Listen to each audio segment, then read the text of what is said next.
नमस्कार स्टूडेंट्स, कैसे हैं आप सभी। उम्मीद करती हूँ आप सब बहुत बढ़िया होंगे, बहुत बेहतर होंगे। सो स्टूडेंट्स, मैं स्वागत करती हूँ आप सभी का आपके अपने सावल परिवार में। एक बार फिर से हाजिर हूँ मैं आपकी प्रियंका मैम। प्रीवियस पेपर 2017 के साथ हमने कल जो सॉल्व किया था वो 2016 का था। आज मैं पेपर 2017 वाला लेकर आई हुई हूँ। सो चलिए स्टूडेंट्स, बिना किसी देरी के जो है पेपर को सॉल्व करते हैं। ये पेपर आपको जो है आपके पेपर में बहुत हेल्प करने वाला है। लेक्चर नंबर आज हमारा 2, यानी कि पेपर जो है ये सेकंड है। तो चलिए बिना किसी देरी के देखते हैं, क्योंकि समय हमारे पास वैसे ही बहुत कम है।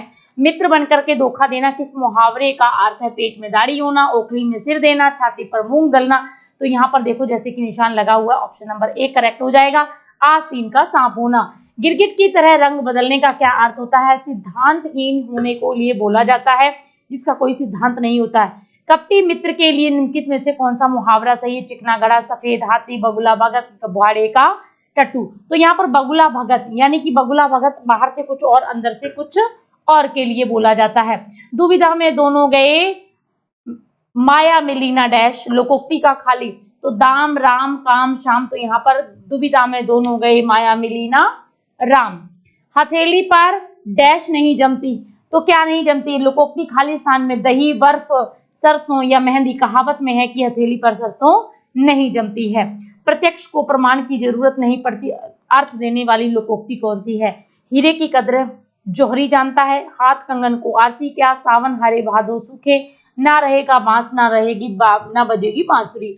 तो कहते हैं जो प्रत्यक्ष हो रहा है, हाथ कंगन को आरसी क्या? अधूरा ज्ञान रखने वाला अधिक दिखावा करता है। कौन सी लोकोक्ति है? अधजल गगरी छलकत जाए। ये बिल्कुल सही आंसर है कि अधजल गगरी छलकत जाए। जो घड़ा होता है, गगरी होती है, अगर वो आधी खाली हो तो वो हमेशा छलकता हुआ पानी बाहर निकलता हुआ जाता है। नेक्स्ट है भक्तमाल के रचनाकार कौन है? तो आप सबको पता है नावादास। लोर कथा किस काव्य का दूसरा नाम मान लिया गया है? तो चंदायन का दूसरा नाम लोर कथा जो है। आला खंड को किस राजसो ग्रंथ का मूल जो है परमाल राजसो का है? मोक्ष का पर्यायवाची शब्द क्या रहेगा? हाँ जी, मोक्ष का पर्यायवाची क्या रहेगा? कैवल्य को प्राप्त करना। मयंक का पर्यायवाची क्या है? मयंक किसका पर्यायवाची है? तो याद रखिएगा, मयंक चंद्रमा का पर्यायवाची है। ठीक। पक्षी, दांत और ब्राह्मण के लिए अनेकार्थी शब्द क्या रहेगा? 15 का भी द्विज कहलाता है। देवनागरी लिपि सुधार समिति में कौन संबंधित नहीं है? तो देवनागरी वर्णमाला से कौन संबंधित नहीं है? तो यहाँ पर हम देखते हैं कि कौन जो है संबंधित नहीं है। क्या? भोलानाथ तिवारी, धीरेन्द्र वर्मा, आचार्य नरेंद्र देव, मंगल देव शास्त्री। तो यहाँ पर 16 का आंसर हो जाता है कि भोलानाथ तिवारी है। किस शब्द से वर्तनी मानक नहीं है? तो आपने बताना था बंद जो है वो ये वर्तनी सही नहीं है। देवनागरी लिपि सुधार समिति के संयोजक कौन थे? तो यहाँ पर 18 का आंसर जो हो जाता है डी। कालेर कर रहे हैं। निम्नलिखित में से कौन सा कथन सत्य है? तो सत्य कथन, नागरी प्रचारणी सभा में श्रीनिवास दास के सुझाव में आह 12 खड़ी का स्वीकार नहीं किया।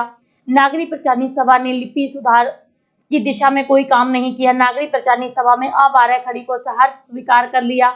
नागरी प्रचारणी सभा ने श्रीनिवास के सुझावों को सहर्ष स्वीकार कर लिया। तो 19 का यहाँ पर एक कथन जो है वो सत्य है, आ 12 खड़ी को स्वीकार नहीं किया था। स्टूडेंट्स, यहाँ पर हमारे 2 प्रश्न जो है वो रह गए थे, इनको भी देख लेते हैं। जहां उपमेय और उपमान में भिन्नता होते हुए भी संभावना व्यक्त की जाए तो वहां पर उत्प्रेक्षा अलंकार होता है।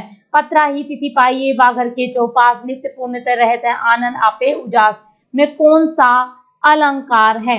तो यहाँ पर 9 का सी अतिशयोक्ति, कहते पत्रा ही तिथि पाइये बाघर के चौपास। नेक्स्ट है खड़ी पाई वाले व्यंजनों को संयुक्त रूप बनाया जाना चाहिए।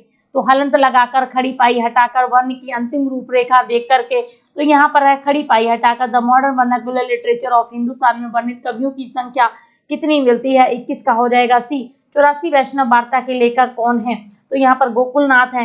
हिंदी साहित्य का आलोचनात्मक इतिहास किसने लिखा था? तो कहते सबकी आलोचना करो, डॉक्टर राम कुमार वर्मा की नहीं करनी चाहिए, क्योंकि राम हमारे लिए पूजनीय है। हिंदी साहित्य के इतिहास में काल विभाजन में प्रायः कितनी पद्धतियों को अवलंब लिया गया है? तो 24 का डी आंसर है 4। जानने की इच्छा रखने वाला क्या कहलाता है? 25 का हो जाएगा डी जिज्ञासु। आषाढ़ का एक दिन मोहन राकेश का है। शिशु का भाववाचक संज्ञा क्या होगा? शैशव हो जाएगा। वृद्ध की भाववाचक संज्ञा क्या बनेगी?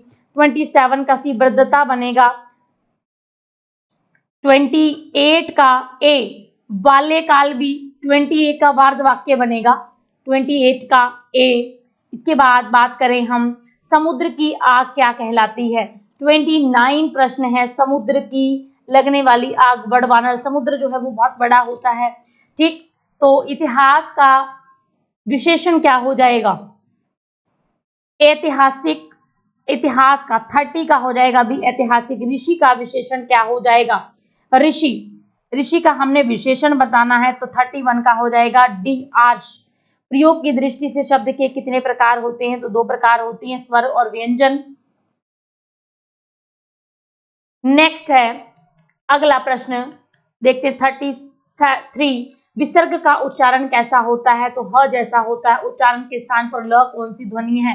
तो सजलन वर्तस्य है। निम्नलिखित में से कौन सा शब्द अलंकार है?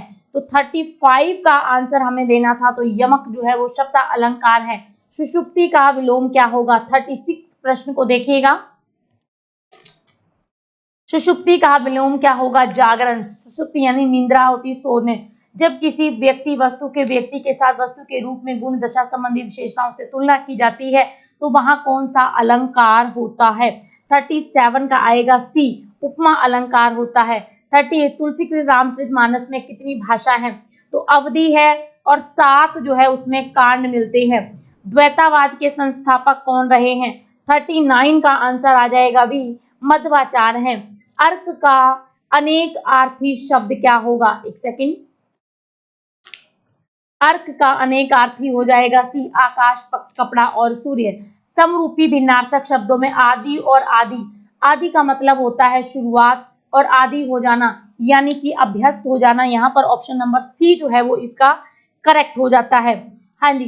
42 समरूपी भिन्नार्थक में जलद और जलज, तो यहाँ पर आंसर जो है 42 का बनता है डी, कमल और बादल। आचार्य रामचंद्र शुक्ल ने रीतिकाल के आरंभ में किस कवि से माना है? तो ये मानते हैं चिंतामणि से। बाणभट्ट की आत्मकथा में अध्यायों को किस नाम से अवहित किया गया है? 44 का आ जाएगा भी उच्छ्वास के नाम से। राहुल सांस्कृत्या ने हिंदी का प्रथम कवि किसे माना है? सरहप्पा को। सिद्धों और नाथों की संख्या, नाथ कितने थे? 9 थे और सिद्ध थे 84। पृथ्वीराज रासो को पूर्णतः अप्रामाणिक मानने वाले चिंतक कौन से हैं? तो पृथ्वीराज रासो को पूर्णतः अप्रामाणिक मानने वाले हैं गौरीशंकर हीरानंद ओझा। कुमान रासो के रचयिता कौन है? दलपति विजय। ऐसा कौन सा रासो ग्रंथ है जो अभी तक उपलब्ध नहीं है? तो ये 49 का आंसर आ जाएगा हमीर रासो जो है उपलब्ध अभी तक नहीं है। 50 निम्नलिखित में से कौन सा राम भक्त कवि नहीं है? तो 50 का आंसर आ जाएगा डी, श्री भट्ट। हरिदासी संप्रदाय का का अन्य नाम क्या था? 51 का सी, सखी संप्रदाय। पलटू साहब किस काल के कवि हुए हैं? तो पलटू साहब जो है 52 का डी, रीति काल के। खड़ी बोली का पहला महाकाव्य प्रिय प्रवास भारतेंदु काल में रस कलश रीति ग्रंथ का अयोध्या सिंह उपाध्याय हरिओद ने की थी। रीति काल के शुद्ध नीति काव्यकार कवि कौन से रहे हैं? तो 55 का आंसर देखिएगा यहाँ पर सी, राम सहाय दास। उमर खयाम की रूबियों का प्रभाव निम्नलिखित में से किस आरंभिक रचनाओं पर है? तो यहाँ पर राइट ऑप्शन हो जाता है 56 का बी, हरिवंश राय बच्चन। किस रचना पर मिला था इनको? तो यहाँ पर पूछा गया है ज्ञानपीठ, उर्वशी पर। 57 का ए, उर्वशी रचना पर इनको मिला था। नेक्स्ट क्वेश्चन को देखते हैं। ठेठ हिंदी का ठाठ कृति की विधा क्या है? तो ये क्या है? एक निबंध मिलता है, उपन्यास मिलता है, क्या मिलता है? तो ये एक उपन्यास है। तिलस्मी अय्यारी उपन्यासों का जनक किसे माना जाता है? 59 का डी, देवकीनंदन खत्री। प्रेमचंद के सबसे अक्खड़ उपन्यासकार माने जाते हैं। तो यहाँ पर 60 का आंसर हो जाएगा आपका सी, पांडे बेचन शर्मा को माना जाता है। निम्नलिखित में कौन सा जीवनी परक उपन्यास मिलता है? हाँ जी, निम्नलिखित में कौन सा जीवनी परक उपन्यास है? तो याद रखिएगा खंजन नयन, और ये जीवनी है सूरदास की। हिंदी की पहली कहानी लेखा बंग महिला का पूरा नाम क्या था? तो राजेंद्र वाला कोश। बहुचर्चित कहानी तीसरी कसम के लेखक कौन है? तो फणीश्वर नाथ रेणु है। सदाचार का तावीज और निठल्ले की डायरी हरिशंकर परशाई का है। हाँ जी, हिंदी रेखा चित्र का जनक किसे माना जाता है? तो पद्म सिंह शर्मा को माना जाता है। 65 का आंसर डी। प्रेमचंद कलम का सिपाही किसकी रचना? अमृत राय जो इनके बेटे हैं। चिंतामणि के निबंधों का चिंतामणि किसके? तो आचार्य शुक्ल के निबंधों का संकलन है। एक नार ने अचरज किया, सांप मार पिंजरे में दिया, तो ये अमीर खुसरो की पंक्तियां हमें मिलती हैं। मैथिली शरण गुप्त किस युग के कवि रहे हैं? तो ये हैं मैथिली शरण गुप्त द्विवेदी युग के कवि हैं। 69 का आंसर ए बनेगा। सो स्टूडेंट्स, रूपक अलंकार होता है, कौन सा होता है? 70 का। तो जहां गुण के समान उपमा की संभावना नहीं, जहां समता प्रकट करने के लिए उपमान और उपमेय और उपमान का आभेद आरोप किया जाता है। क्या भूलूं का याद करूं, 10 द्वार से सोपान तक, हरिवंश राय बच्चन की आत्मकथा है। राग दरबारी उपन्यास किस शैली में लिखा गया है? तो ये लिखा गया है रिपोतार शैली में। नई कहानी की शुरुआत परिंदे से मानी जाती है। सचेतन कहानी के प्रवर्तक किसे माना जाता है? तो सचेतन कहानी का प्रवर्तक जो है सच, यहां पर करेक्ट आंसर रहेगा 74 का आंसर सी, महीप सिंह। निम्नलिखित में से कौन सी रचना भारत पाक विभाजन पर आधारित है? तो यहां पर सिक्का बदल गया, 75 का सी, सिक्का बदल गया। यमक अलंकार किस तरह का है? तो ये एक शब्द अलंकार शुद्धाद्वैतवाद के संस्थापक, इसका प्रतिपादक दार्शनिक ग्रंथ कौन सा था? 77 का आंसर आ जाएगा डी, बल्लवाचार्य उत्तर मीमांसा। रेखा चित्र और संस्मरण के लिए क्रमशः कौन से अंग्रेजी में शब्द प्रयोग किए जाते हैं? स्केच और मेमैस। भारतीय परंपरा में रस किसका तत्व है? तो भारतीय परंपरा के अनुसार रस जो है नाटक का तत्व माना जाता है। ग्रामीण आंचलीय उपन्यास कौन सा है? तो ये ग्रामीण आंचलीय उपन्यास 80 के डी आंसर है। सारे के सारे ही ग्रामीण आंचलीय उपन्यास मिलते हैं। नेक्स्ट को देखते हैं स्टूडेंट्स। हिंदी में ऐतिहासिक उपन्यासकार माने जाते हैं, किसे माना जाता है? वृंदावन लाल वर्मा और आंगे राघव, हजारी प्रसाद द्विवेदी, उपरोक्त सभी को ही ऐतिहासिक उपन्यासकार। हिंदी में जासूसी उपन्यास गोपाल राम गहमरी। एब्सर्ड नाटक कौन सा है? तो यहाँ पर एब्सर्ड नाटक जो है वो पूछा गया है, तो 83 का आंसर बी आ जाएगा, अब्दुल्ला दीवाना। आत्मकथा किसे कहते हैं?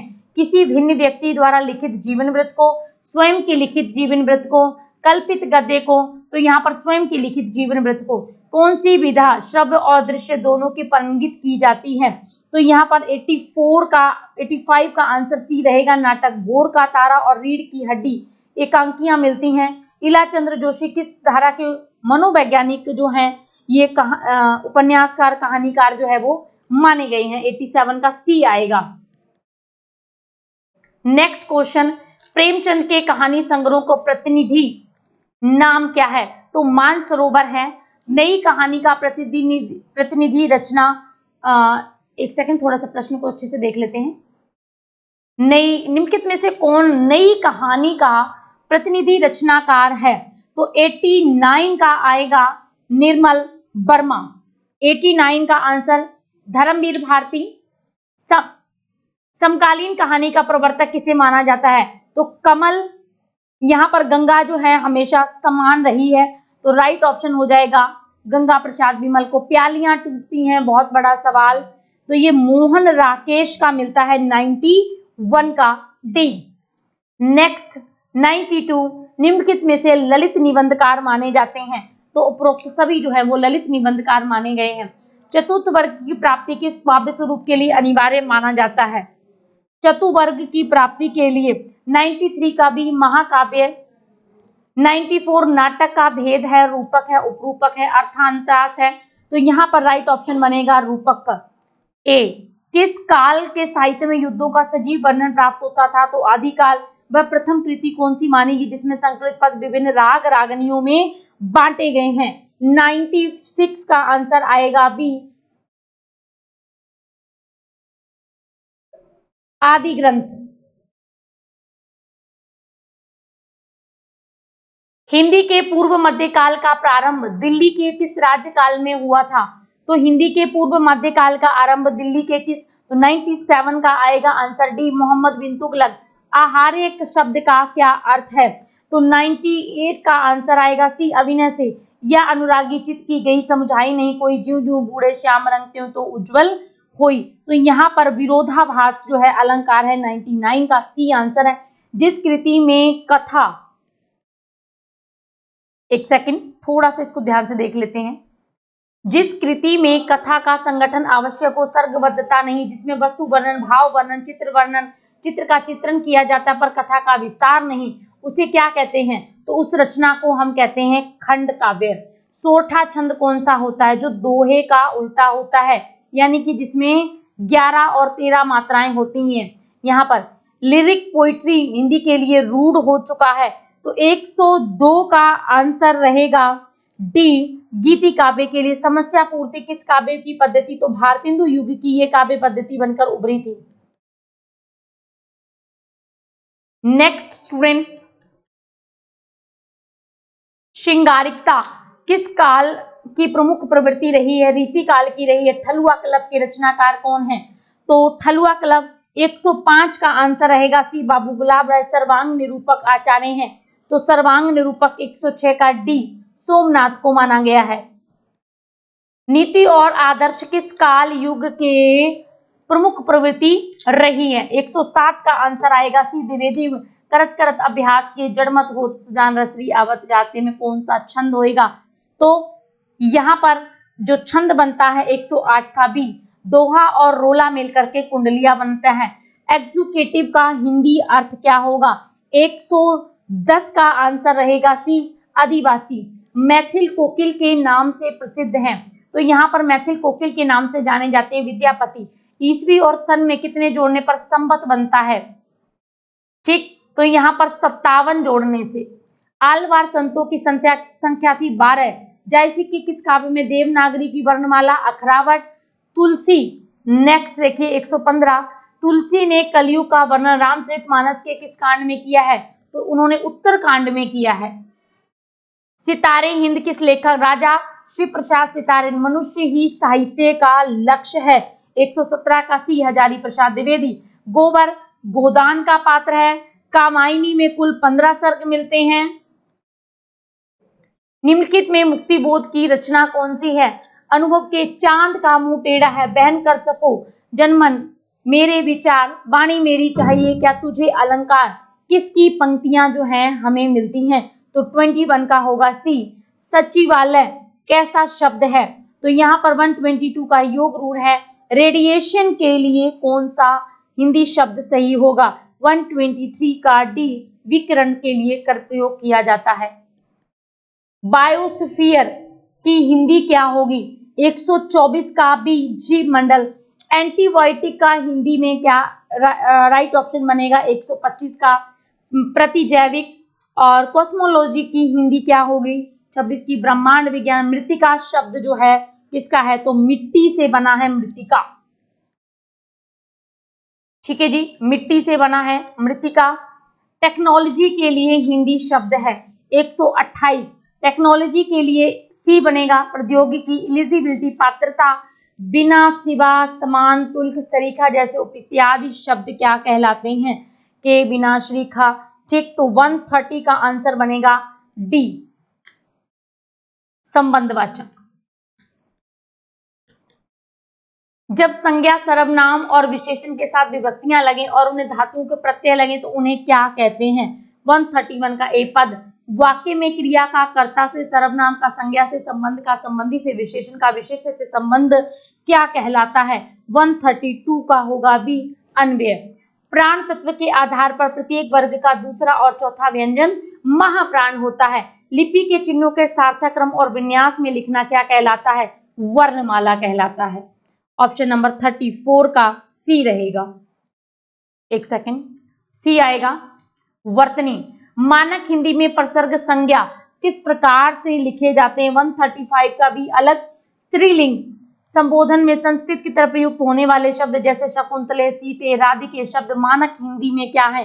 तो 136 का भी अमान्य है।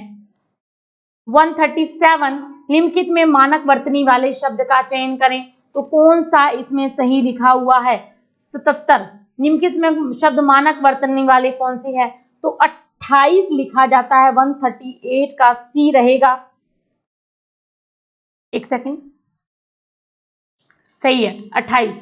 स्वर रहित राय, यदि स्वर सहित व्यंजन आ जाए तो र का रूप कौन सा होगा? 139 का डी जो है ये रूप बन जाता है। तो इसको भी आप सब ने जो है ध्यान जरूर रखना है कि किस तरह से रहता है डी। नेक्स्ट है स्केच ऑफ हिंदी लिटरेचर के रचनाकार कौन हैं? 140 का answer B Edwin Greaves. Fort William College में प्रिंसिपल और जॉन गिलक्राइस्ट के साइकोमोनिकित कौन नहीं थे?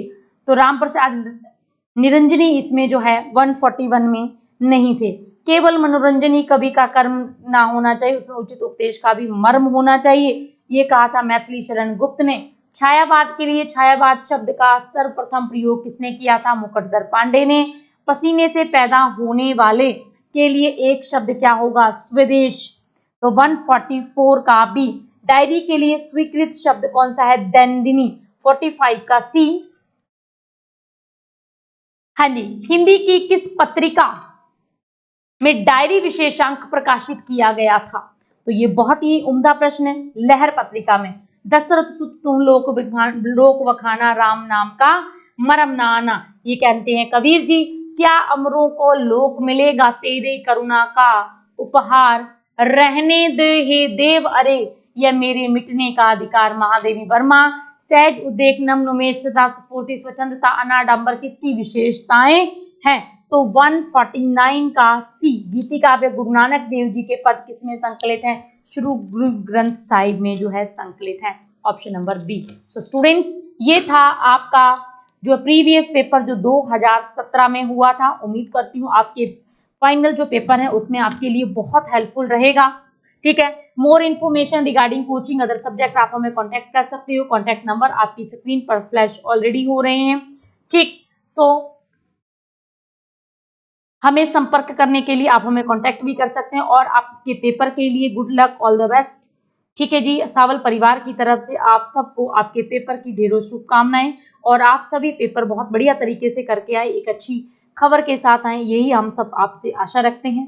Okay student, thank you so much. मिलते हैं अपनी अगली जो हमारी लाइव क्लास होगी वो रहेगी स्टूडेंट्स। आप जब पेपर करके आएंगे उस पेपर को हम सोल्यूशन निकालेंगे, उस पेपर को सॉल्व करवाऊंगी। Okay dear, thank you so much.